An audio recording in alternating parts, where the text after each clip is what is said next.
சரி, okay. First ஒரு point. இந்த உலகத்தில் பிரபஞ்சம் என்று சொல்லக்கூடிய 5 சக்திகள் தான் இருக்கு. ஒரு கோவிலுக்கு போனீங்கன்னா பிரபஞ்சத்தினுடைய 5 சக்திகள் இயங்கும். எப்படி இயங்கும் யாருக்காச்சும் தெரியுமா? ஒரு கோவிலுக்குள் உள்ள போறோம்னா பிரபஞ்சத்தினுடைய சக்திகள் இயங்கும். அந்த கோவிலுக்குள் இருக்கின்ற அந்த பிரபஞ்சத்தினுடைய சக்தி எது?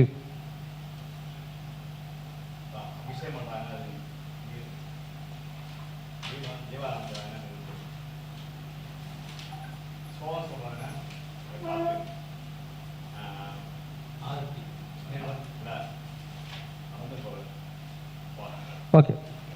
ஒரு பிரபஞ்சத்தில் வந்து பார்த்தீங்கன்னா பிரபஞ்ச சக்திகள் நம்ம வந்து ஆட்கொள்ளுது இல்லைங்களா? நம்ம பிரபஞ்சத்தினுடைய இதில் தான் வாழ்ந்துட்டுருக்குறோம். எல்லாருமே பிரபஞ்சத்தினுடைய கண்ட்ரோல் தான் இருக்கிறோம். ஒரு கோவிலுக்குள் சென்றாலும் பிரபஞ்சத்தினுடைய சக்தி முழுமையாக இருக்கும். ஆனால் அந்த பிரபஞ்ச சக்தியை எல்லாரும் இயக்குறாங்கன்னா இல்லை. ஒரு கோவிலுக்குள்ளே நீங்கள் போனீங்கன்னா பிரபஞ்ச சக்திகள் எங்கே இருக்கிறது அப்படின்னு பார்த்தீங்கன்னா முதல்ல அந்த பிரபஞ்சத்தில் இருக்கக்கூடிய முதல் தத்துவம் என்னதுங்க? நெருப்பு, நீர், நிலம், காற்று, ஆகாயம். ஆகாய தத்துவம் அந்த எங்கே இருக்கு தெரியுங்களா? அந்த கோவில் உள்ளே இருக்கின்ற மூலவர். குருதான் தெய்வம், ஆகாயம்னா குரு. அப்போ கோவிலுக்குள் மூலவராக இருக்கின்றது தான் ஆகாய தத்துவம்.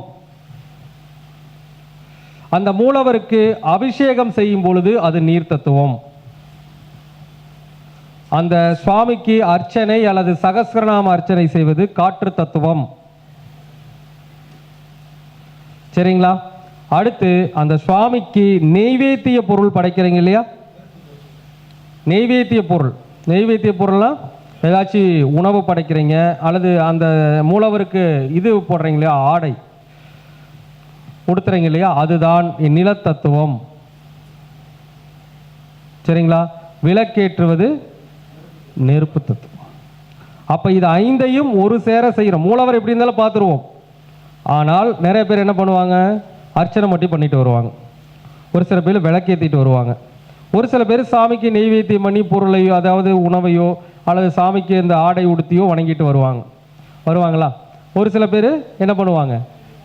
அபிஷேகம் பண்ணுவாங்க. அப்போ ஒரு கோவிலுக்கு நாம் உள்ளே சென்று வருகின்றோம் என்றால் இந்த பிரபஞ்சத்தினுடைய 5 சக்திகளையும் இயக்கினால்தான் முழுமையான பலன் கிடைக்கும்.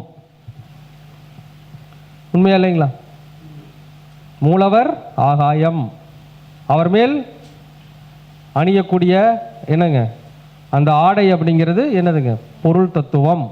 ஆடை அது சாமிக்கு அபிஷேகம் பண்ணி கொடுக்கறதெல்லாம் பொருள் தத்துவம். அதாவது அந்த நெய்வேத்தியம் பண்ணி கொடுக்கறது பொருள் தத்துவம். சரிங்களா? அர்ச்சனை பண்ணுவது காற்று தத்துவம், விளக்கேற்றுவது நெருப்பு தத்துவம். புரியுதுங்களா? அப்போ இந்த 5 தத்துவத்தை நம்ம செய்யணும். ஒரு கோயிலுக்கு போய் சாமி கும்பிட்றோன்னா அபிஷேகம் பண்ணணும், அர்ச்சனை பண்ணணும், விளக்கேற்றணும், நெய்வேத்திய பொருள் தானம் கொடுக்கணும் அல்லது சாமிக்கு ஆடை உடுத்தி வழிபடணும். இப்படி வழிபட்டீங்கன்னா தான் அந்த பிரபஞ்சத்தினுடைய சக்திகள் கோயிலுக்குள்ள போய் நம்ம செய்யறது மூலமாக கிடைக்கும். இது யார் இதுவரை கேள்விப்பட்டிருக்கீங்களா? ஏதோ பண்ணுறோம் அப்படிங்கிற மாதிரி இருக்கிறோமே தவிர ஆனால் உண்மையான விஷயம் இதுதான். ஸோ ஏன்னா நம்ம கோவில் வழிபாடுகள் அப்படிங்கிறத நம்ம பண்ணும்பொழுது இது 5மே என்னங்க ரொம்ப ரொம்ப முக்கியம். எப்படி இருந்தாலும் ஆகாய தத்துவம், கோயிலுக்கு போனாலே ஆகாய தத்துவம் வேலை செஞ்சிடும். மிச்சம் இருக்கக்கூடிய 4 தத்துவத்தை என்ன பண்ணணும்? இயக்கணும். நான் போனால் போய் சாமி கும்பிட்டு வந்தோம்னு இருக்கக்கூடாது. அப்போ நம்ம என்ன பண்ணணுங்க? அதை பார்த்து சரியான முறையில் இயக்கணும். இது வந்து இறை வழிபாடு, கோவில் வழிபாடு. அடுத்தபடியாக என்னங்க? வாழ்வியல் பரிகாரங்கள். ஒரு மனிதனுக்கு வாழ்வியல் பரிகாரங்கள் அப்படிங்கிறது அவன் மனிதனுக்கு எந்த ஒரு வகையிலும் ஒரு மிகப்பெரிய லெவலில் சப்போர்ட் பண்ணிக்கிட்டே இருக்கும். அப்போ இந்த வாழ்வியல் பரிகாரங்கள் என்பது வாழ்வியல் பரிகாரத்தை வரதுக்கு 2 விஷயம் தாங்க சார். ஒன்று தியாகம் செய்வது, இன்னொன்று தர்மம் செய்வது. என்ன பண்ணுங்க? ஒன்று தியாகம் செய்யணும், இன்னொன்று தர்மம் செய்யணும். அப்ப யாரெல்லாம் தியாகத்தை செய்ய வேண்டும், யாரெல்லாம் தர்மத்தை செய்ய வேண்டும்? இது ஒரு கேள்வி இருக்கு இல்லைங்களா? அப்போ என்ன மாதிரியான நபர்கள் யார் வந்து இந்த மாதிரி விஷயங்களை கையாண்டோம்னா வெற்றி பெற முடியும் அப்படிங்கிறதுக்கு ஒரு சில லக்னங்களை நான் போட்டு உங்களுக்கு விளக்கம் கொடுக்குறேன். சரிங்களா?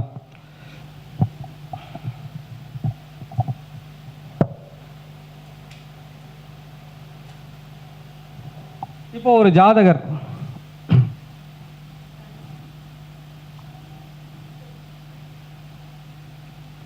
தனுசு லக்னத்தில் பிறந்திருக்காருன்னு வச்சுக்கோங்க. ஒரு ஜாதகருக்கு தனுசு லக்னத்தில் பிறந்திருக்கார். அவருக்கு 2ஆம் அதிபதி யாருங்க? தனுசு லக்னத்திற்கு 2ஆம் அதிபதி யார் அப்படின்னு பார்த்தீங்கன்னா சனி பகவான் தான் 2ஆம் இடத்து அதிபதி. இவர்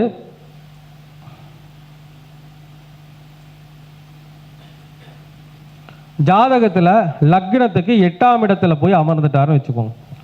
ஒரு ஜாதகத்தில் வருமானத்தை கொடுக்கக்கூடிய கிரகம் 3ஆம் இடம் என்று சொல்லக்கூடிய முயற்சி, சனி பகவான் யாருங்க? 3ஆம் இடம்னு சொல்லக்கூடிய முயற்சி.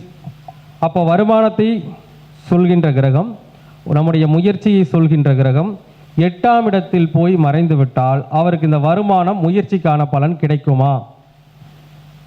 கிடைக்குமா? கிடைக்காது. அப்ப அந்த வருமானம் முயற்சிக்கான பலன் அந்த ஜாதகருக்கு கிடைக்காது. அது எப்போ அதிகமாக கிடைக்காது? பொதுவாக கிடைக்காதுங்கிற ஒரு விஷயம். அப்ப சனி பகவான் இயங்குகின்ற நேரத்தில் கிடைக்காது.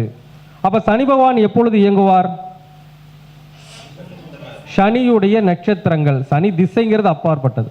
முதல்ல சனியுடைய நட்சத்திரம்னு சொல்லக்கூடிய பூசம், அனுஷம், உத்திரட்டாதி நட்சத்திரத்திலிருந்து ஒரு கிரகம் தன்னுடைய திசையை நடத்துகின்ற. உதாரணம் ஒரு விஷயம் வச்சுக்கோங்களேன். இப்போ ஒன்றும் வேணாங்க சார், இப்போ ராகு திசை நடக்கு. ராகு பகவான் வந்து உத்திரட்டாதி நட்சத்திரத்திலிருந்து திசை நடத்துறாருன்னு வச்சுக்கோங்க.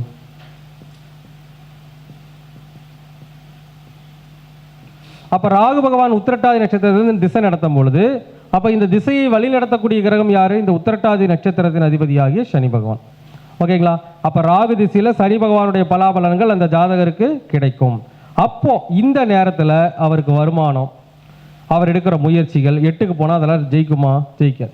அப்போ குடும்ப ரீதியான வகையில் பிரச்சனை, வாக்கு சொன்ன வாக்கை காப்பாற்ற முடியாது போகிறது, அடுத்து வருமான ரீதியான பிரச்சனை, குடும்பம், அடுத்து எடுக்கிற முயற்சிகள் பலவீனம், இதெல்லாம் நடக்குமா நடக்காதுங்களா?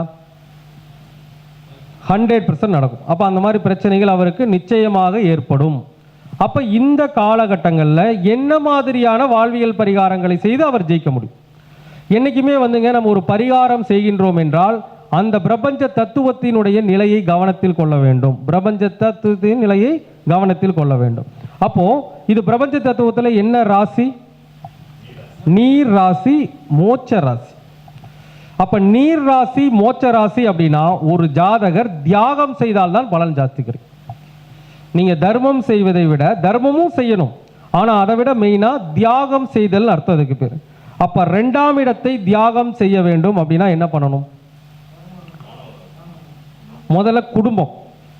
ஏன்னா நம்ம ஒரு விஷயத்தை சொல்றாங்க, ஏன்னா எத்தனையோ பேருக்கு இது வந்து புரியணும். ஒரு குடும்பம் ஒன்றும் வேண்டியலாங்க சார், ஒரு கல்யாணம் முடிச்சிட்டாரு, ஒரு 2 குழந்தை ஆகிருச்சு, ஒரு 10 வயசு 12 வயசு ஆகுது அப்படின்னா அந்த காலகட்டங்களில் தன்னுடைய குடும்பத்தை எல்லாம் விட்டுட்டு வெளி ஊருக்கெல்லாம் போய் ஏதாச்சும் அந்த குடும்பத்தை விட்டு ரொம்ப தூரத்தில் போய் வருமானத்தை ஈட்டிக் கொள்ள வேண்டும். அப்போ தியாகம் பண்ணுறாரா இல்லையா குடும்பத்தை? ஏன்னா ஒன்று வேணும்னா ஒன்று தியாகம் பண்ணால் தான் கிடைக்கும். அப்போ என்ன பண்ணணும்? தன்னுடைய குடும்பத்தை எல்லாம் விட்டுட்டு என்ன பண்ணணுங்க? தூர தேசம் போய் ஜீவன் நடத்தணும். சரி, ஒன்று வேண்டாங்க, ஏன்னா எல்லாமே காலத்திற்கு ஏற்ற மாதிரி தான் சொல்லி ஆகணும். இப்போது ஒரு சில பேர் இப்போ தான் குடும்பம் ஆயிருக்கும், இப்போ தான்ப்பா கல்யாணம் மூச்சோம், செவ்வாய் திசை கடைசியில் கல்யாணம் மூச்சோம், அடுத்து ராகு திசை வந்துருச்சு, கல்யாணம் மூச்சோடனே குடும்பத்தை போட்டுட்டு போகிற சரியாக வருமா? வராது. அப்போ இந்த நேரத்தில் நாம் என்ன பண்ணிக்கணும்னா 2ஆம் இடத்துல தான் என்ன இருக்குதுங்க? நம்ம சாப்பிட்ற சாப்பாடு இருக்குது. அப்போ அவர் என்ன பண்ணிக்கணும்? 2ஆம் இடம் என்று சாப்பாடை கெடுத்துக்கணும். என்ன பண்ணணும்? சனிக்கிழமை விரதம் இருக்கும். 2ஆம் இடம் சனி, சனி பகவானுக்கு உண்டான கிழமை எதுங்க? சனிக்கிழமை. அப்போ சனிக்கிழமை விரதம் இருக்க வேண்டும். ஒருவேளை வீட்டில் இருக்கிறவங்களா இருந்தால் மௌன விரதமும் சேர்த்து இருக்கலாம். ஏன்னா இப்போ எல்லாருமே வேலைக்கு போகிறாங்க நிறைய பேர், ஒரு சில பேர் வீட்டில் இருக்கிறவங்க இருக்காங்க, குடும்பத்தில் இருக்கிற பெண்மணிகள்லாம் இருக்காங்க. அப்போது பொதுவாக அட்லீஸ்ட் நம்ம விரதமாச்சு இருக்கலாம் இல்லைங்களா? அப்போ சனிக்கிழமை நாளில் விரதம் இருக்கும். அந்த விரதத்துக்கான நேரம் என்னன்னா காலையில் சூரிய உதயத்திலிருந்து சூரிய அஸ்தமனம் வரைக்கும். ஸோ நீர் ஆகாரம் குடிச்சுக்கலாம், ஒரு தண்ணி குடிச்சுக்கலாம். ரொம்ப உடம்பு வீக்காக இருந்தால் ஜூஸ் குடிச்சுக்கலாம். இல்லை தண்ணி குடித்தாலே போதும், என்னோட உடம்பு தாங்குங்கிற தண்ணி குடிச்சுக்கலாம். முடியாதவங்க என்ன பண்ணலாம்?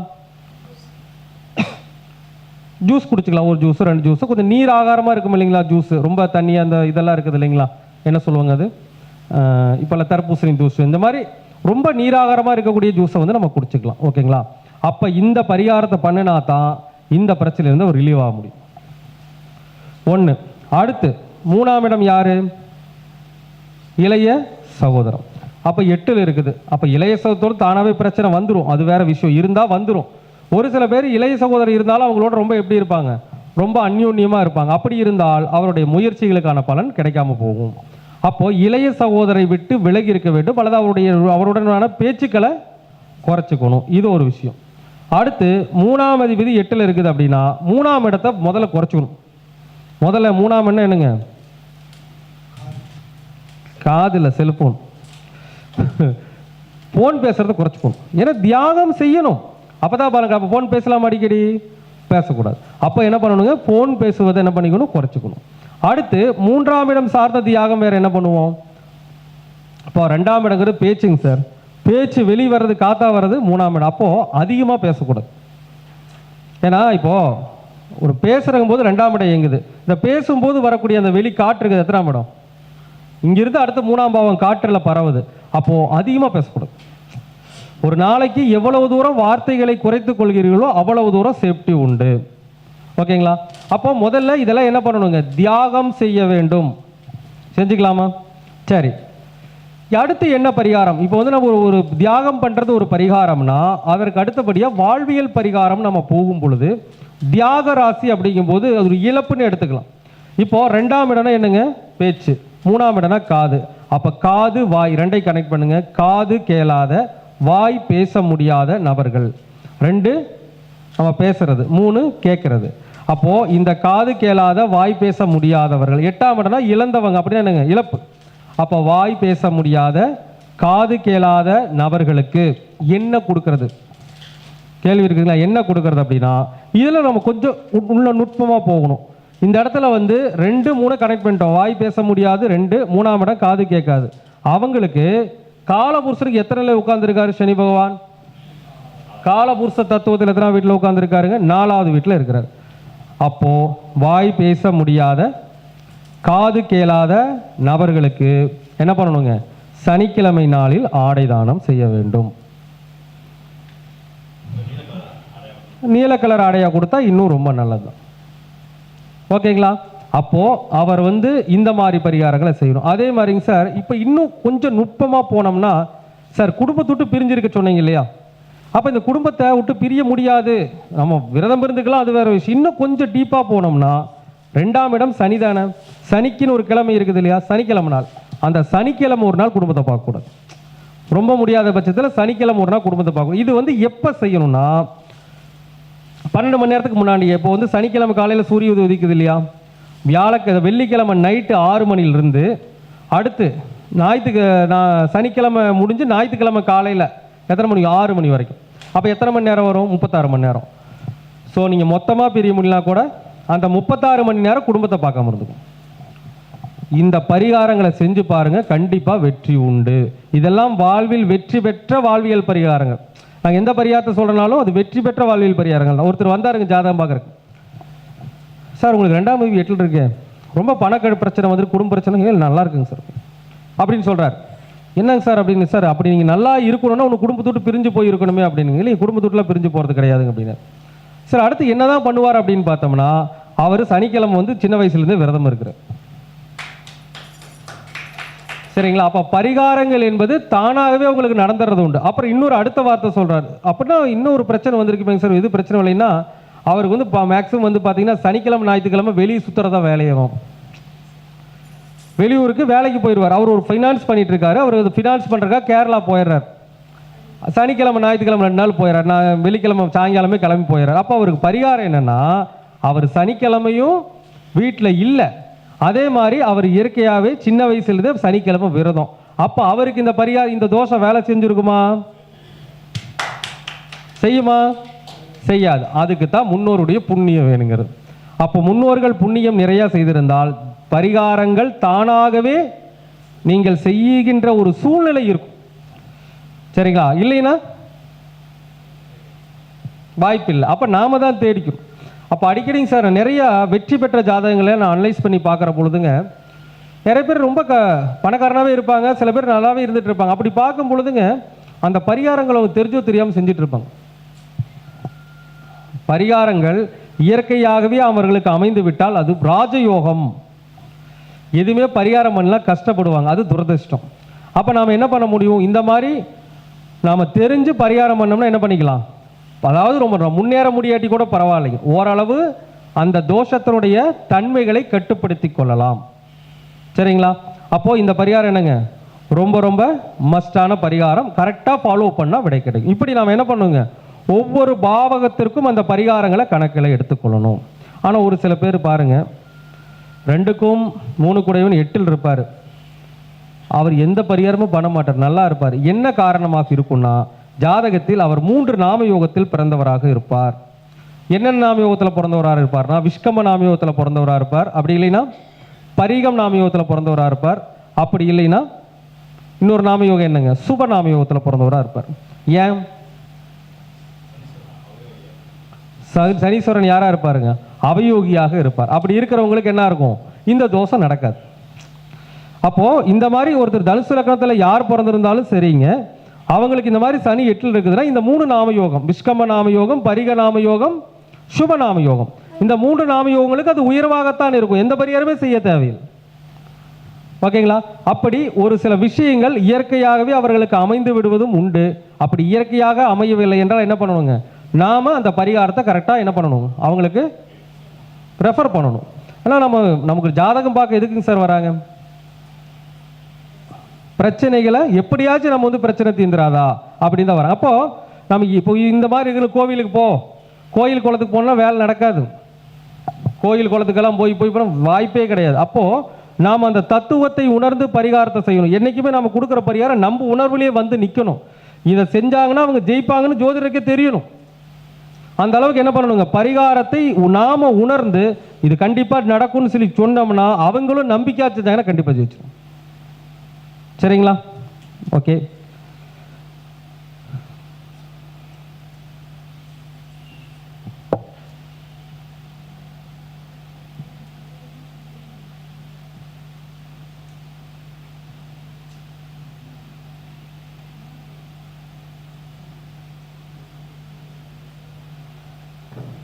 சரிங்க.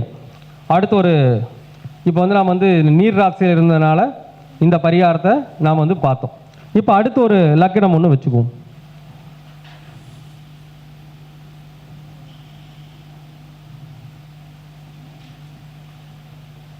அடுத்து ஒருத்தர் கன்னியா லக்னத்தில் பிறந்திருக்காங்க அப்படின்னு வச்சுக்கோங்க. அவங்களுக்கு ஒன்றும் வேண்டாங்க. இப்போ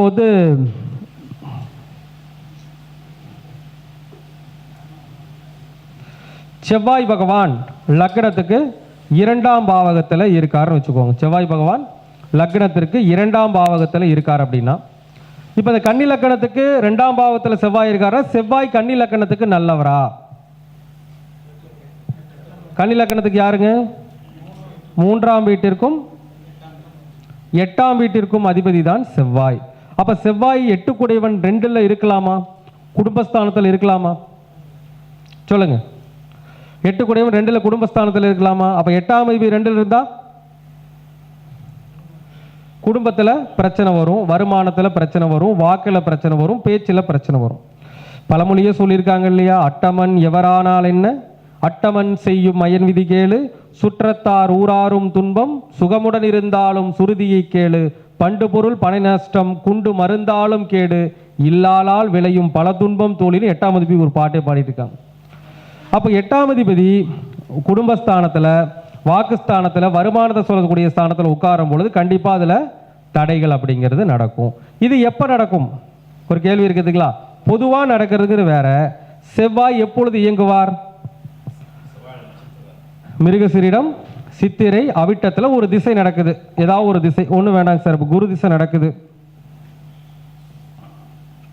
குரு அவிட்டத்தில் இருக்கிறார்னா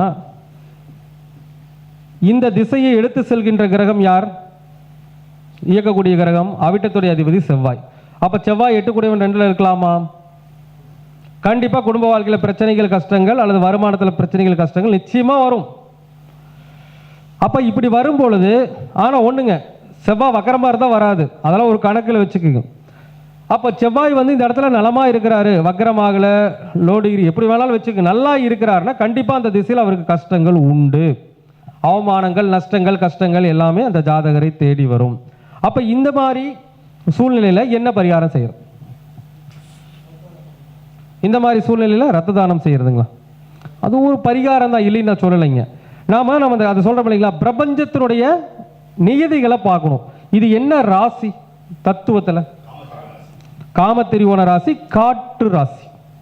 அப்ப ரெண்டையும் மென்ஷன் பண்ணுங்க. காமத்திரிவோண ராசினா, காமம்னா என்னங்க, மகிழ்ச்சி படுத்துறது. காமம் என்ற மகிழ்ச்சி. அப்ப மகிழ்ச்சியை சொல்லக்கூடிய ராசி, அதுலேயும் காத்து ராசி இல்லையா? காத்து ராசி தானே. அப்போ காத்து ராசி மகிழ்ச்சி ராசி நம்ம சொல்லக்கூடியது.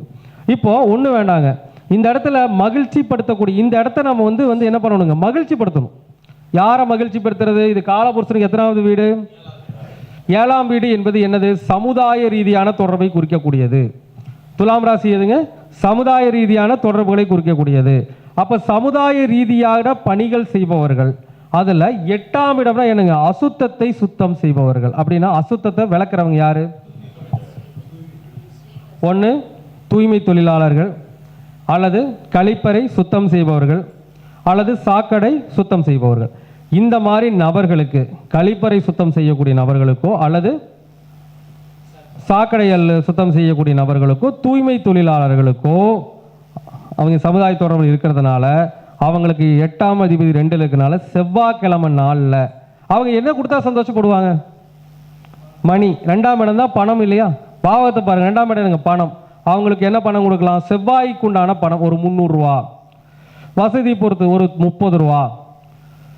ஏன்னா 3னா செவ்வாய் ஒரு 30 ரூபா அல்லது 120 ரூபா அல்லது ஒரு 300 ரூபா.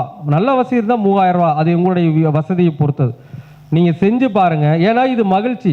அப்போ அந்த 8ஆம் இடம் சார்ந்த நபர்களை மகிழ்ச்சி படுத்தினீர்கள் என்றால் இந்த செவ்வாயுடைய தோஷம் கண்டிப்பாக குறையும். குறையுமா? ஒன்று அவரை மகிழ்ச்சி படுத்துகிறோம், நம்ம மகிழ்ச்சி அடுத்து குறைச்சிக்கிறோம். நாம் என்ன குறைச்சிக்கலாம்? அதே தான் 2ஆம் இடத்துடைய மகிழ்ச்சி குறைச்சிக்கணும். என்ன பண்ணுறது?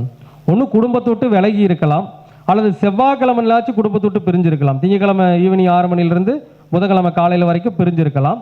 அடுத்து 2ஆம் இடம் அதே தான், என்னதுங்க?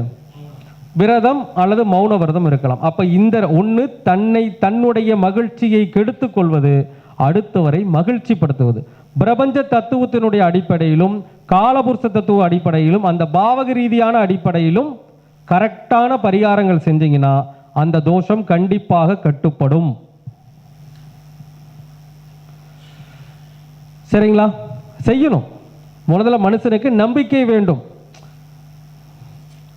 சார் நான் 1 வாரம் கொண்டு போய் கொடுத்தேங்க சார், செய்ய முடியல சார். 2 மாதம் செஞ்சு கொடுத்தேன் சார், செய்ய முடியலைங்க சார். 2 மாதம் தான் சார் கொடுக்க முடிஞ்சு. ஒரு பலன் கிடைப்பது என்பது நம்ம இந்த திசை முழுக்க அந்த பரிகாரத்தை நிறுத்தாமல் செய்யணும். ஏன்னா இந்த திசை எத்தனை வருஷம் நடக்கும்? 16 வருஷம் நடக்கும். 16 வருஷம் நீங்கள் செஞ்சுட்டு வாங்க. அந்த 16 வருஷத்தில் உங்களுக்கு நன்மைகள் கண்டிப்பாக நடக்கும். அது நடக்கிறதுக்குன்னு ஒரு காலமும் இருக்கும். அதுக்காக நான் செஞ்சோடனே பலன் கிடைக்கலாம் கிடைக்காதுங்க. நீங்கள் செய்ய செய்ய உங்களுடைய அந்த தோஷம் குறைவாகிட்டே வரும். ஒரு நல்ல நேரம் வரும் பார்த்தீங்களா, அப்போ உங்களை தூக்கி விட்டுரும். கெட்ட கிரகம் கூட, எந்த கிரகத்தையுமே கெட்ட கிரகம் எடுத்துக்காதுங்க. எல்லா கிரகங்களும் நல்ல கிரகங்களே. என்னன்னா அந்த கிரகத்தை நாம் எப்படி பிடிச்சி போகிறது நமக்கு தெரியல, அவ்வளோதான் விஷயம். எந்த கிரகங்களும் ஒருத்தரை கெடுப்பதற்காக இல்லை. இப்போ கிரகங்கள் எல்லாம் தான் சார் நம்மளை ஆளுது. கிரகங்கள் இல்லை நம்ம படைப்பே தேவையில்லை. அப்போ கிரகங்கள் நமக்கு நன்மை செய்யும். ஆனால் என்ன பண்ணுவாங்க, கிரகத்துக்கு தகுந்த மாதிரி நம்ம போய்கிட்டோம்னா கிரகம் என்ன பண்ணிடும், நம்மளை மிகப்பெரிய வெற்றி அடைய செய்து விடும். சரிங்களா? அப்போ இப்போ நான் சொன்னதுங்க, இது மகிழ்ச்சி, இது நீர், இது தியாகம், இது அடுத்தவங்களை மகிழ்ச்சி படுத்துது. அடுத்து தர்ம ராசிகள் எதுங்க? சிம்மம், தனுசு, மேஷம். இதுல ஒரு பலவீனமான கிரகம் இருக்குன்னா நிறைய தான தர்மம் செய்யணும். சரிங்களா? அது எந்த யாருக்கு எப்படிங்கிறத நீங்க பாவக ரீதியாக எடுத்து செஞ்சிடணும். ஓகேங்களா? இப்போ இது நீர் ராசி, விருச்சிக நீர் ராசி, கடக நீர் ராசி, மீன நீர் ராசி. இதுல கிரகம் இருந்தா நாம எப்படி தியாகம் பண்ணிக்கணும், நம்மளை நாமளே எப்படி தியாகம் பண்ணிக்கணும் அதை பண்ணிக்கணும். மகிழ்ச்சியா இருந்தால் அடுத்தவங்களை எவ்வளவு தூரம் மகிழ்ச்சி படுத்த முடியுமோ மகிழ்ச்சி படுத்திக்கிட்டு நாம எவ்வளவு தூரம் நம்ம மகிழ்ச்சிக்கு எடுத்துக்கணுமோ அவ்வளவு தூரம் பண்ணிக்கணும். தர்ம ராசியா இருந்ததுன்னா மேசம், சிம்மம் இதா இருந்ததுன்னா தனுசா இருந்தால் எவ்வளவு தூரம் தர்மம் செய்யணும், யாருக்கு எப்படி செய்யணுமோ அதை கரெக்டாக செஞ்சீங்கன்னா அதுக்கு விடை கிடைக்கும். இதே பொருள் ராசியாக இருந்தால் என்ன பண்ணலாம்? ரிஷபம், கன்னி, மகரம் பொருள் ராசியாக இருந்தால் இதில் ஒரு பலவீனமான கிரகம் இருக்கிறது பொருட்கள். நீங்கள் பொருட்களாக கொடுக்கணும். ஒரு ட்ரெஸ்ஸு கொடுக்கறது, ஒரு செருப்பு வாங்கி கொடுக்கறது, அந்த மாதிரி அவங்களுக்கு தேவையான பொருட்கள்னு இருக்கும் இல்லையா, அவங்க யூஸ் பண்ணுறதுக்கு தேவையான பொருட்கள், அதை தானம் செய்யணும். அது என்ன மாதிரியான பொருட்கள் என்ன பண்ணிக்கணுங்க, இந்த பாவக ரீதியாக கணக்கு பண்ணி எடுத்துக்கணும். இதில் நிறைய விஷயங்களை நம்ம கொண்டு வரணும்.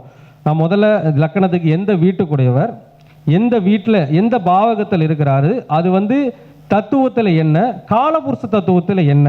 அப்போ இதையெல்லாம் நம்ம என்ன பண்ணணுங்க, கணக்கு பண்ணி கரெக்டாக பரிகாரம் பண்ணிங்கன்னா எப்படிப்பட்ட தோஷமாக இருந்தாலும் கண்ட்ரோலுக்கு வரும். அடுத்து நான் சொல்கிற விஷயம்னா இதெல்லாம் நம்ம செய்கிறதுனால ஒரு சில பேருக்கு அதாங்க சார், இப்போ என்ன தெரியுங்களா, ஒரு சில பேருக்கு பரிகாரம் பண்ணோன்னு ஒரே மாதத்தில் பலன் கிடைக்கணும். வருவாங்க, சார் நீங்கள் சொன்ன கோவிலுக்கெல்லாம் போயிட்டு வந்தோம், இன்னும் எனக்கு சரியாகலையுமாங்க. அப்படியெல்லாம் உங்களுக்கு அப்படி சரியாகாது. அதாவது ஒரு பரிகாரம், கோவில் பரிகாரம் அப்படின்னா அதையும் நம்ம ஃபாலோ பண்ணணும். அடுத்து வாழ்வியல் பரிகாரங்களையும் ஃபாலோ பண்ணணும். நீங்கள் ரெண்டையுமே கரெக்டாக ஃபாலோ பண்ணிட்டு வாங்க. அதுக்கான நல்லது நடக்கிற ஒரு காலம் கண்டிப்பாக வரும். மினிமம் ஒரு வருஷத்துக்கு செஞ்சீங்கன்னா ஒரு வருஷத்துக்கு மேலே கண்டிப்பாக அடுத்து வரக்கூடிய ஒரு வருஷத்துலையாச்சும் கிடைச்சிரும். ஒரு சில பேருக்கு ஒரு வருஷத்துக்கு உள்ளாரையும் கிடைக்கலாம். ஒரு சில பேர் ஒரு வருஷத்துக்கு அப்புறம் அடுத்த ஒரு வருஷம் வருது இல்லைங்களா, அந்த ஒரு வருஷத்துல என்னைக்காச்சும் ஒரு நாள் உங்களுக்கு நல்ல பலன் கிடைச்சே தீரும். ஆனால் சொன்ன பரிகாரம் என்ன பண்ணணும்? சீரும் சிறப்போடும் என்ன சொல்லுவாங்க, சீரும் சிறப்போடு வாழ்க மாதிரி சீரும் சிறப்போடும் பரிகாரத்தை செய்யணும்.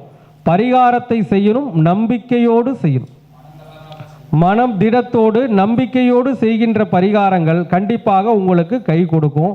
அது ஒரு வருஷம் லேட் ஆனாலும் கூட ஒரு வருஷத்துக்கு அப்புறம் அதனுடைய பலன் நீங்கள் வேற விதமாக அனுபவிப்பீங்க. நேற்று ஜாதகம் பார்த்தவர் ஒருத்தர், சார் நான் 2 கோயிலுக்கு போயிட்டு வந்தேன் சார், 2 கோயிலுக்கு போயிட்டு வர எனக்கு நல்லதாக நடந்துக்கிட்டு இருக்கு சார். போங்க. ஏன்னா அது சொல்கிறாரு, முடக்கு கோவில் திதி கோயில் போனால் நல்லா இருக்குதுங்க சார். போயிட்டு வாங்க சார். தொடர்ச்சியாக போயிட்டு வந்துட்டேன், சூப்பராக இருக்குதுங்க சார், சூப்பர் நல்லா இருக்கு அப்படின்ட்டு. சார் மொட்டை அடிச்சேங்க சார், நல்லா இருக்கு சார். அடிச்சுக்கிட்டே இருக்கேன். கேட்டால் நான் ஒரு மாதம் ஒருக்கா அடிக்கிறேங்க சார், எனக்கு அதான் வேலைங்க அப்படிங்கிறார். அப்போ என்னதுங்க? அப்போ நம்ம என்னன்னா ஒரு பரிகாரத்தை நம்பியோட செஞ்சோம்னா பலன் கிடைக்கும். அதுலேயும் சார் நான் இப்போ வந்து ஒருத்தருக்கு நான் திசா புத்தி வச்சு நான் சொல்லிடுவேன். ஒருத்தருக்கு பரிகாரம் செஞ்சால் அந்த திசா புத்தி அடிப்படையில் உங்களுக்கு உடனடியாக கிடைக்குமா இல்லை எப்போ கிடைக்கும்? இப்போ உங்களுக்கு என்ன நடந்திருக்கும், அந்த திசா புத்தி அந்தரத்தை வச்சு உங்களுக்கு என்ன நடந்திருக்குன்னு கூட நான் சொல்ல முடியும். சரிங்களா? கண்டிப்பாக சொல்ல முடியும். இப்போ உதாரணத்துக்கு இப்போ வந்து நம்ம டீமில் வந்து யாராச்சும் ஒருத்தருக்கு ஒருத்தர் ஒரு என்ன அந்த பேப்பர்லாம் பார்க்கல, அதில் ஒரு 25வது நம்பராக என்ன நம்பர் எழுதிருக்குன்னு பாருங்க. 25 வேணாம், 27வது. ஸோ அவங்க ஜாதகத்தை பார்த்து ஒரு சின்ன அனலைஸ். 27 நீ 27வது கருத்தரங்க தானே?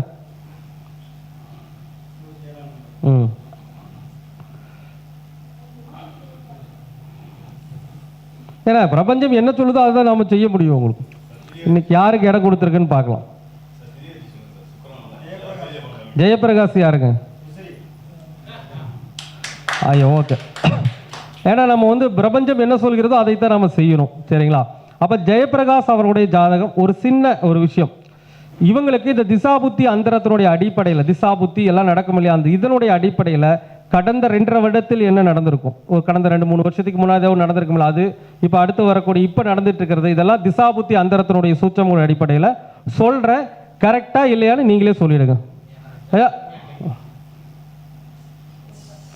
ஜாதகமே இல்லைன்னா இப்படி சொல்கிறது உங்களுக்கு. சரி, அப்போ உட்காருங்க, பரவாயில்ல. உங்களுக்கு அது அதிர்ஷ்டம் வந்து பாரு, பிங்க் கலர் ட்ரெஸ்ஸோட தான் வந்திருக்கிறாரு. சரி ஓகே, நாம் அடுத்த விஷயத்துக்கு வருவோம். வேற ஒரு ஜாதகம் சொல்லுங்க. அது பிரசன்னம். அது அப்புறம் ஒரு நம்ம ஜாதகத்தை தான் அனலைஸ் பண்ணிட்டு இருக்கிறோம். பிரசன்னத்தில் போட்டு நம்ம அடுத்த முடிவுக்கு வருவோம். அடுத்து 18 முருகேசன் பெறும். சரி ஐயா, அது வந்துருச்சு. ஐயா ஜாதகம் இருக்குதா? சரி ஓகே. எனக்கு அதெல்லாம் வேணாங்க. Date of birth, time.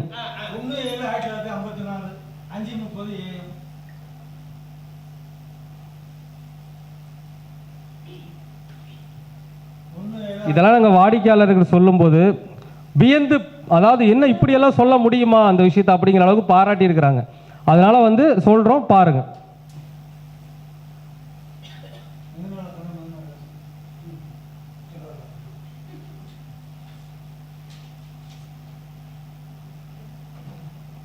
பேர் டேட் ஆஃப் பர்த்துங்க 1/7/1954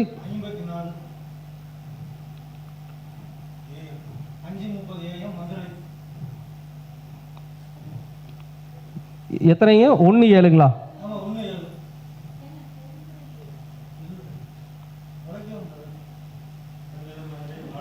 1/7/1954 5:30. என் பிறந்த ஊருங்க?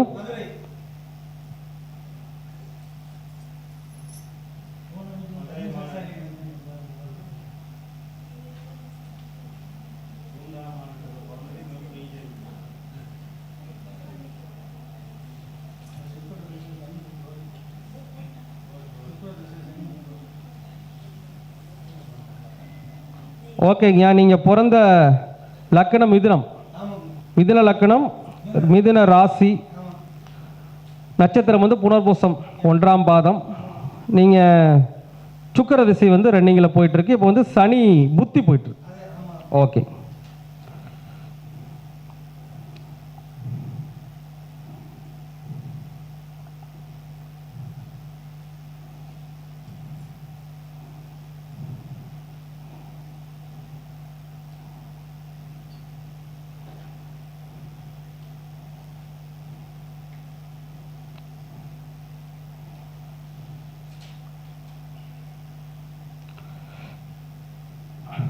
ஓகேங்க சார். நான் ஒரு தோராயமாக இந்த சனி புத்தி வந்து பார்த்தீங்கன்னா 2027 6வது மாதம் வரைக்கும் இருக்குது. அப்போ இந்த சனி புத்திக்கு முன்னால் என்ன புத்தி நடந்திருக்கும்? குரு புத்தி நடந்திருக்கு. இந்த குரு புத்தி சனி புத்தி இதனுடைய சார அமைப்புகள் அடிப்படையிலைங்க குரு திருவாதிரையில் இருக்காருங்க, சனி பகவான் வந்து சுவாதியில் இருக்கார். சரி, ராகு சாரம் வாங்கியிருக்கார். ஓகே.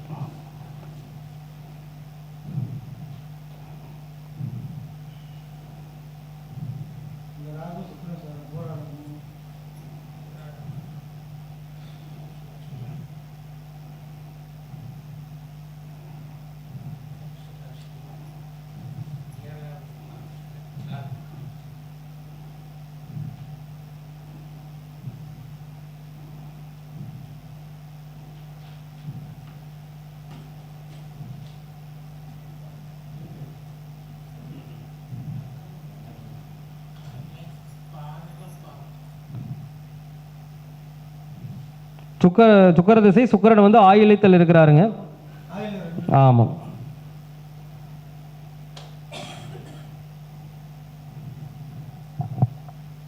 ஜாதகத்தில் செவ்வாய் பகவான் வக்கரமா இருக்காரு இல்லைங்களா? சனி வக்கரம், புதன் வக்கரம். ஓகே, மூணுமே வக்கரம்.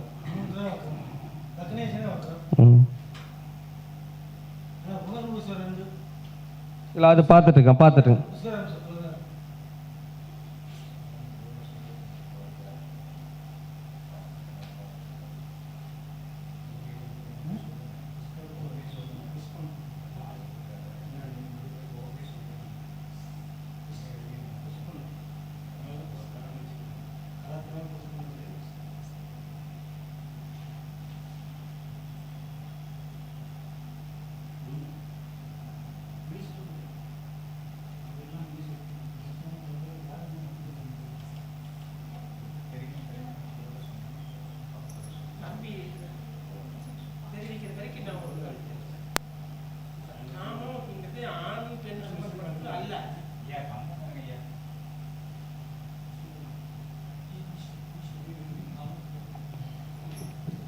சரிங்க. ஸோ இப்போ கடைசியாக நடந்த புத்தி வந்து உங்களுக்கு குரு புத்தி போயிருக்கு, இப்போ சனி புத்தி போயிருக்கு. இப்போ ஏறக்குறைய வந்து பார்த்தீங்கன்னா சார் இந்த 2022 to 24 எண்டுக்குள்ளே ஸோ இந்த புத்தி நடந்திருக்கு. என்ன புத்திங்க? இந்த குரு புத்தி நடந்திருக்குங்க சார். ஆமாம். இந்த காலங்கள் வந்து என்ன அப்படின்னா, இந்த காலங்களை பொறுத்த வரைக்கும் நாம் வந்து வெறுமனே இருக்க வேண்டிய காலமும் அப்படிங்கிறாங்க. வெறுமனேனா என்ன சொல்கிறதுங்க? சும்மா இருக்கிற காலங்கன்னு சொல்கிறாங்க. Yes or no?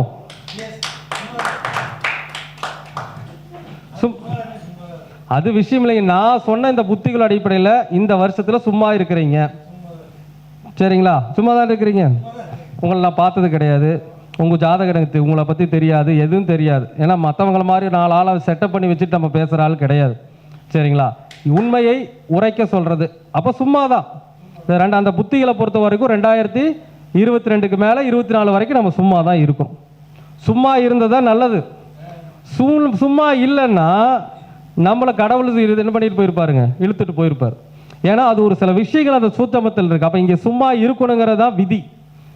ஓகேங்களா? அந்த புத்திகள் அதை தான் சொல்லுது, சும்மா இருக்கணுங்கிற விதி. ஆனால் இதில் இன்னொரு விஷயங்கள் அதில் வந்து ஒரு குறிப்பிட்ட காலகட்டங்கள் உங்களுக்கு நடந்திருக்க வாய்ப்பு இருக்குது. அது என்ன மாதிரி நடந்திருக்கும் அப்படின்னா, இப்போ வந்து சொல்ல போனோம்னா இப்போ குரு திசையுடைய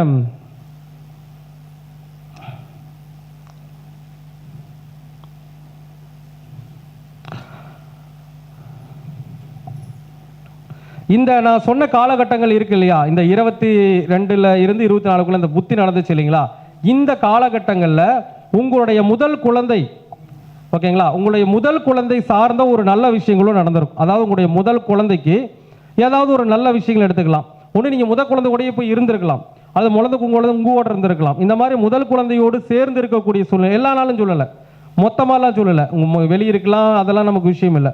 ஒரு குறிப்பிட்ட காலங்கள் உடைய குழந்தையுடன் சேர்ந்து இருக்கக்கூடிய தன்மை ஒன்று வந்திருக்கும். இல்லைன்னா நான் சொல்றது எல்லா நாளும் கிடையாது, அந்த 3 வருஷமே கிடையாது.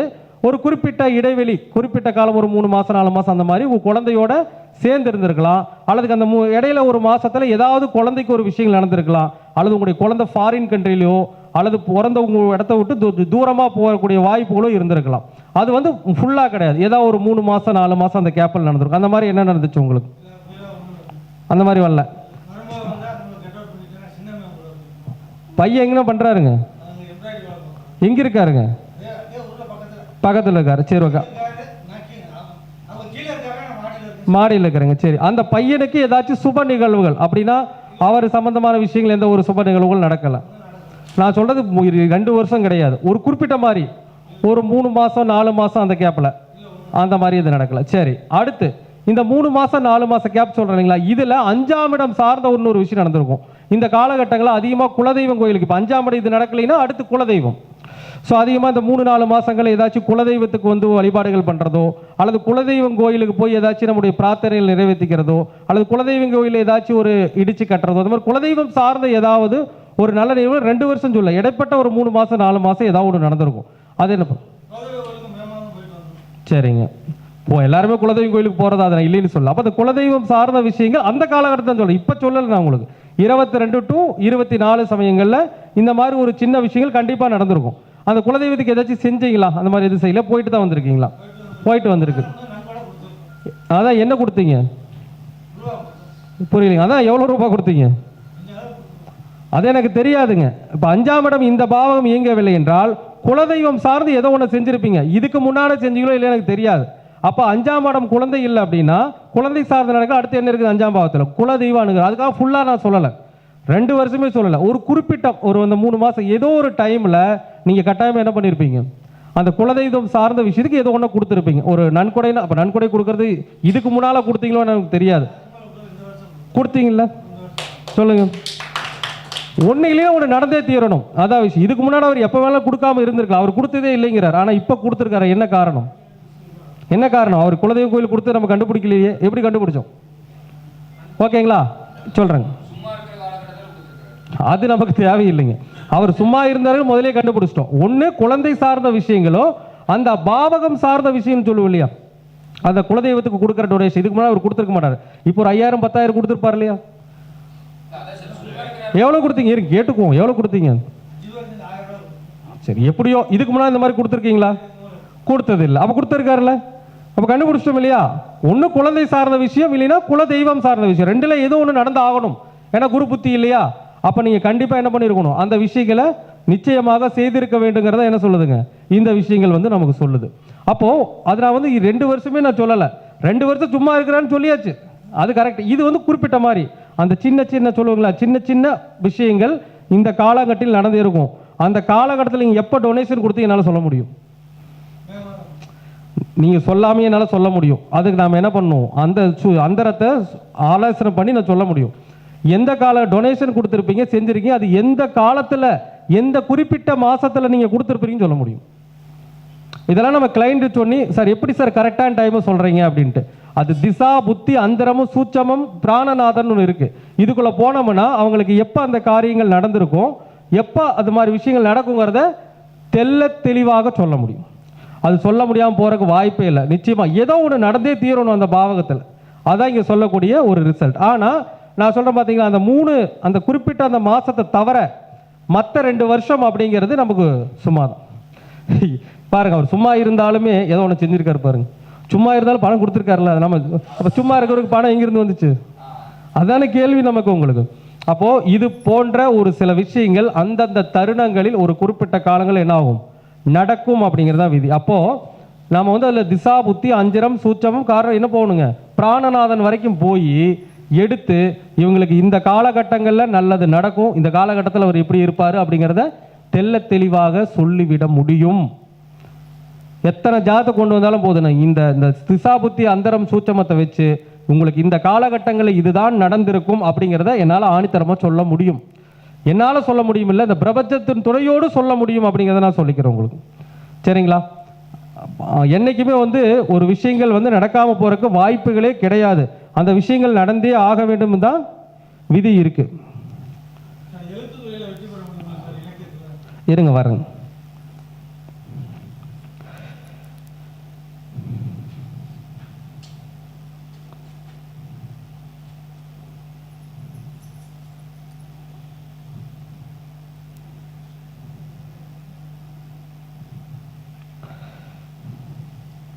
அதே மாதிரி சார் இன்னொரு விஷயம் சொல்கிறேன். இந்த 2022 டு 24 முடியறதுக்குள்ள 12ஆம் இடம் சார்ந்த ஒரு நிகழ்வுகளை கண்டிப்பாக நீங்கள் அனுபவித்தே தீர்ந்திருக்கணும். 12ஆம் இடம்னா என்ன சொல்லுவாங்க? ஒன்று 12ஆம் இடம் விரயம் இருக்குது. விரயம்னா என்ன சொல்லுவோம்?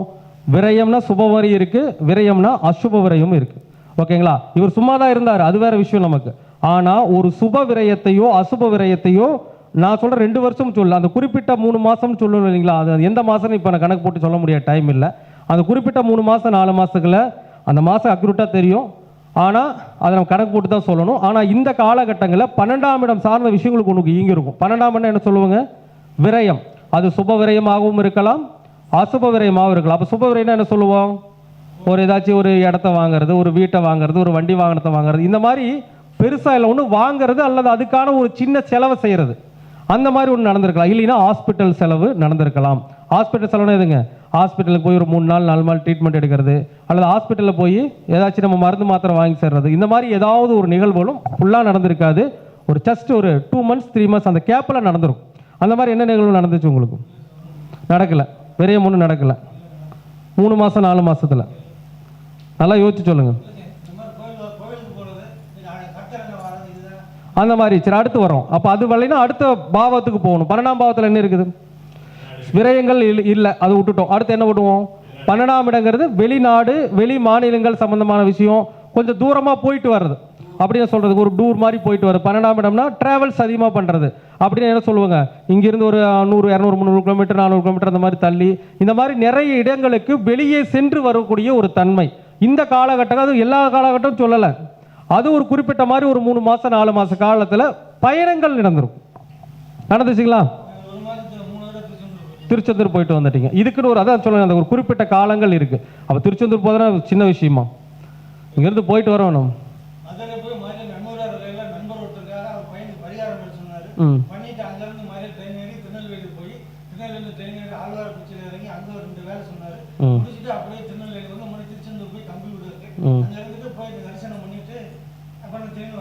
அதாங்க நான் இப்போ என்ன சொல்றேன்னா, ஒரு பயணங்கள் நிறைய இருந்திருக்கும். ஆனால் அது எல்லாமே நீங்க நினைக்கிற மாதிரி எல்லா நேரத்திலையும் இருந்திருக்காது. பார்த்தீங்கன்னா கம்முன்னு தான் இருந்திருப்பாரு. இந்த 2 வருஷத்துக்குள்ள அந்த நான் சொன்ன 22 டு 24க்குள்ள சும்மா தான் இருந்திருப்பாரு. அதில் குறிப்பிட்ட மாதிரி ஒரு 2-3 மாதம் வரும் பார்த்தீங்களா, சம்மந்தமே இருக்காது. திடீர்னு அந்த 2-3 மாதம் ட்ராவலாக சுற்றிட்டு இருந்திருப்பார். உண்மையா இல்லைங்களா? அதுதான் உண்மை. புரியுதுங்களா? அப்போ ஒரு காரியங்களில் கண்டிப்பாக அது நடந்தேறும்னு சொல்லக்கூடிய விஷயங்கள் இருக்குது. அப்ப அந்த பாவக ரீதியான ஒரு விஷயங்களை நீங்கள் செய்தே ஆக வேண்டும் என்ற விதியும் இருக்கிறது. ஓகேங்களா? அப்போ அவருக்கு என்னெல்லாம் நடந்திருக்கு? சும்மா இருந்திருக்கிறாரு, குலதெய்வம் கோயிலுக்கு ஒரு விஷயத்தை செஞ்சிருக்கிறாரு. ரெண்டாவது அந்த குறிப்பிட்ட காலங்களில் நிறைய பயணங்களை செய்திருக்கிறார். 12ஆம் இடம் விரயம் செய்யணும் கிடையாதுங்க, பயணம் செய்தாலும் அது என்னங்க அந்த வேலை தான். அப்போ இதெல்லாம் நடக்கும் அப்படிங்கிறதா என்ன சொல்றதுங்க, அந்த பலன்கள் நடக்கும் என்ற உறுதித்தன்மை. ஓகேங்களா? இப்போ நடந்திருக்கு இல்லையா? இனிமேல் உங்களுக்கு என்ன நடக்கிறதுன்னு சொல்ல முடியும். அது இப்போ டைம் கிடையாது, அதுக்கு ஒரு அனலைஸ் பண்ணும். இதை அனலைஸ் பண்ணுறதுக்கு இது வந்து பார்த்தீங்கன்னா ஒரு 70% தான் தோராயமாக ஆராய்ச்சி பண்ணியிருக்கிறேன். இன்னும் நம்ம உள்ள முழுசாக போய் ஆராய்ச்சி பண்ணோம்னா, இப்போ நான் திசா புத்தி அந்தரம் வரைக்கும் தான் போயிருக்கேன்.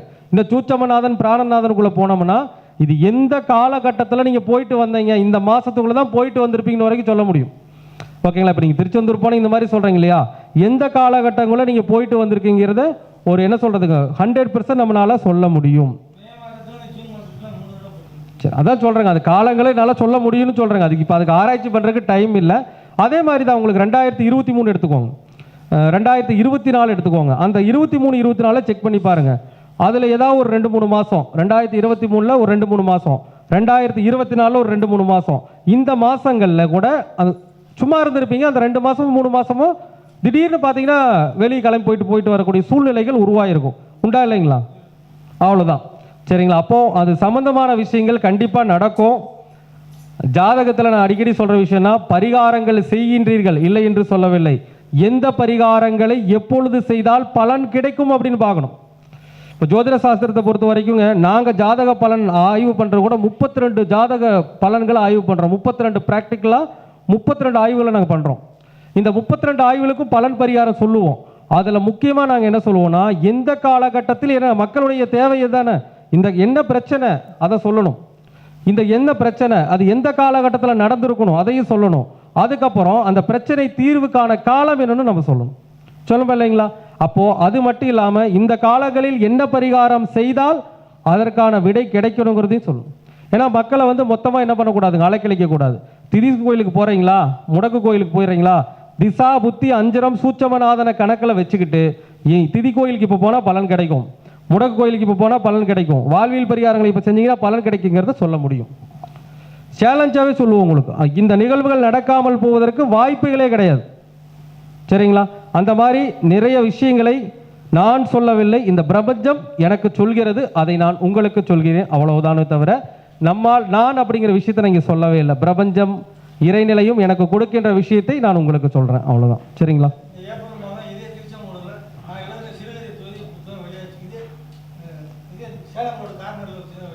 வெளியாச்சுங்க. ஓகே, சந்தோஷம், நல்ல விஷயம்தான். நான் அது இந்த வருஷத்தை சொல்லணும், 24ஓட முடிச்சிட்டேன். 24க்கு அப்புறம் பலனுக்கு நான் வரவே இல்லை. அது 25 இதுக்குள்ளே நான் வரல. இதுக்குள்ளேயும் போய் நம்மளால் அது என்ன மாதிரி விஷயங்கள் நடந்திருக்கிறதோ நம்ம சொல்ல முடியும். ஏன்னா அதுக்கு இப்போ டைம் இல்லை. ஆனால் கண்டிப்பாக நடக்க வேண்டிய நிகழ்வுகள் நடந்து தான் தீரும். அந்த பாவக ரீதியான நிகழ்வுகள் நடக்காமல் போவதற்கு வாய்ப்பே கிடையாது. ஓகேங்களா? ஒன்று இல்லைன்னா இன்னொன்று அந்த பாவத்தில் இருக்கக்கூடிய விஷயம் நடக்கும், இல்லைன்னு யாராலையும் மறுக்கவே முடியாது. சரிங்களா? நன்றி. நீங்கள் இந்த வாழ்வியல் சொல்லுங்கள். என்னங்க, அது ரெண்டாவது விஷயம். அவருக்கு கோயிலுக்கு போகிறாரு போகாதுங்கிறது ரெண்டாவது விஷயம். ஆனால் அவர் கோயிலுக்கு போனால் நல்லது நடக்கும், அதுக்கு ஒரு கணக்கு இருக்குது. அவர் கோயிலுக்கு போனால் நன்மைகள் நிச்சயமாக அவருக்கு நடக்கும். அதுக்குன்னு ஒரு சூட்சம கணக்குகள் வந்து கடவுள் வந்து அங்கே கொடுத்துருக்கிறார். அந்த கணக்குகள் படி நடந்தோம்னா அவருக்கான பலன் நிச்சயமாக கிடைக்கும். சரிங்களா? சரிங்களாங்க சார்? ஓகே. ஸோ வகுப்பு உங்களுக்கு எல்லாருக்கும் பயனுள்ள வகையில் இருந்திருக்கும்னு நினைக்கிறேன். மீண்டும் நம்ம வந்து பார்த்தீங்கன்னா அடுத்த கருத்தரங்கில் இது போன்ற ஒரு கிளாஸு ஒரு அரை மணி நேரம் போட்டு ஜாதகத்தை பார்த்து உங்களுக்கு இது நடந்திருக்கும் நடந்திருக்காது அப்படிங்கிற விஷயத்தையும் ஏன்னா நம்ம வந்துங்க எத்தனையோ மக்கள் பார்த்துட்டு இருக்கிறாங்க. உண்மைத்தன்மை மக்களுக்கு தெரியணும். ஏன்னா எந்த இடத்துல என்ன பிரச்சனை இருக்குன்னு நம்மளால சொல்ல முடியுமா, ஜோதிடர்களால் சொல்ல முடியுமா அப்படிங்கிற நிறைய கேள்வி இருக்கு. ஏன்னா என்ன நடந்து சொல்லி பார்க்கலாம் அப்படின்னு கேட்பாங்க இல்லையா, அவங்களுக்கெல்லாம் கண்டிப்பாக நம்மளால சொல்ல முடியும். ஜோதிடத்தில் இல்லாத விஷயங்களே கிடையாது. அது எப்போ நடக்குங்கிறது தான். பரிகாரம் பண்ணால் ஒன்றே நடக்கலாம், யாரும் எதிர்பார்க்க வேணாம். பரிகாரம் செய்தாலும் எப்பொழுது அந்த காரியம் நடக்க வேண்டும். ஒருத்தருக்கு வீடு கட்டுறோம், எப்போ கட்டுவாங்க, ஒருத்தருக்கு வருமானம் வரும், எப்போ வரும், எல்லாமே ஜோதிடத்தில் இருக்கு. அப்போ திசா புத்தி அந்தரம் சூட்சமம் பிராணனை யோசிக்கணும். அந்த 5 ஆய்வு பண்ணிங்கன்னா விட கிடைச்சிடும். சரிங்களா? நன்றி, வணக்கம். சரிங்க.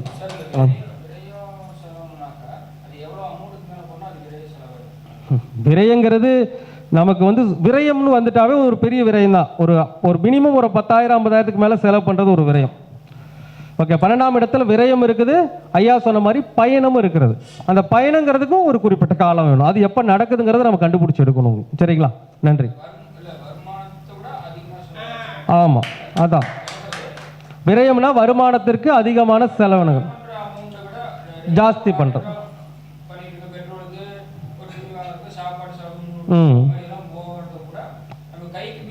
மீறிய செலவு செய்யும், அதுதான் விரயத்தினுடைய அளவீடுகள். விரயத்தில் நல்ல விஷயங்கள் இருக்கு, கெட்ட விஷயங்கள் இருக்கு. இப்போ ஐயாவுக்கு 12ஆம் இடத்துல வந்து என்ன சொன்ன, முதல்ல விரய பண்ண கேட்டோம், இல்லைன்ட்டாரு. அடுத்து என்ன பண்ணோம், பயணத்தை பிடிச்சோம். அந்த பயணத்தை நிறைய டிராவல் பண்ணியிருக்கிறாரு. இது ஒரு கணக்கு. இன்னொரு கணக்கு இருக்குது இல்லை, இதில் என்ன கணக்கு தெரியுங்களா? இந்த 2 வருஷம் நல்லா 12ஆம் இடத்துல தூக்கம் இருக்குது இல்லையா, நிம்மதியாக தூக்கியிருப்பார் மனுஷன். அது ஒன்று அப்படி செஞ்சிருப்பாரு, இல்லை தூக்கம் அதில் வந்திருக்கும், இல்லைன்னா தூக்கம் வந்திருக்கும் வராமல் இருந்திருக்கும். அது 2 ஒன்று தான். 12ஆம் இடம் இயங்குது இல்லையா, ஒன்று தூக்கம் வந்திருக்கும், இல்லை தூக்கம் வராமல் இருந்திருக்கும். 2ல் ஏதோ ஒன்று நடந்திருக்கும், அவ்வளோதான் விஷயம். எது சார் நடந்தது? தூக்கமே இல்லை, அவ்வளோதான் விஷயம். அப்போ அந்த பாவகம் சம்பந்தமான நல்லதோ அல்லது கெட்டதோ ஒன்று கட்டாயமாக நடக்கும் அப்படிங்கிறதா இதில் இருக்கக்கூடிய விஷயம். சரிங்களா? அவ்வளோதான், பார்த்துக்கோங்க என்ன நடக்கும். அவருக்கு அதை தவிர வேற இல்லை, இந்த 2 வருஷத்தில் இதை தவிர வேற ஒன்றும் கிடையாது. That's all. ஓகேங்களா? நன்றி. என்ன அமௌண்ட்டு? சூரியனுக்கு 10, சந்திரனுக்கு 20, செவ்வாய்க்கு 30, புதனுக்கு 70. எழுதுங்க. சந்திரனுக்கு 20, செவ்வாய்க்கு 30, ராகுவுக்கு 40,